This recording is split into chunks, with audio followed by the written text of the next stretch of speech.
In this video, we're going to look at layering instruments in Logic Pro. If we have a look at this top region right here, it says Midi region. If I just double click on it, we can see it's just literally this same little bit over and over, and each part here is a different slice of a drum.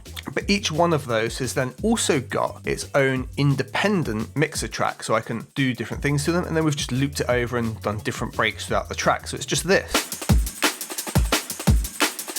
But within the stack, there's also other things. If I drop it down, I've also got this other break underneath it here.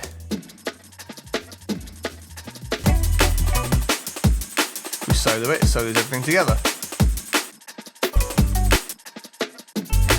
And that means that from here, with this one region, I can control all of these individual hits in their own way, but in the mixer, they all have their own processing that can happen. Let's say I want to build up a sound using this same bass line and have multiple layers, like put a synth on top of it as well. If we introduce something simply, so we can go to our plus up here, let's just grab Alchemy as a good example for this. And let's just grab ourselves a sound that might layer with that bass. There you go, maybe these bells will do.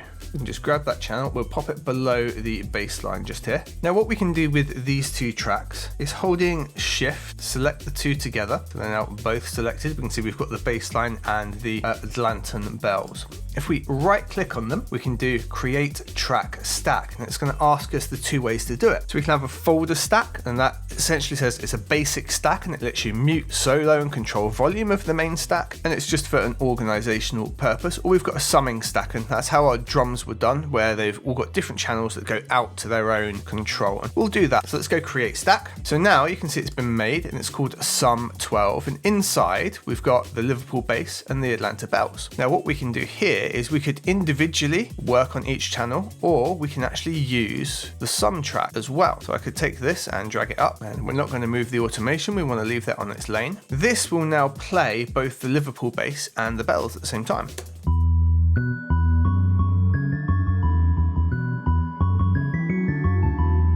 But they're still completely independent down here in their own track stacks.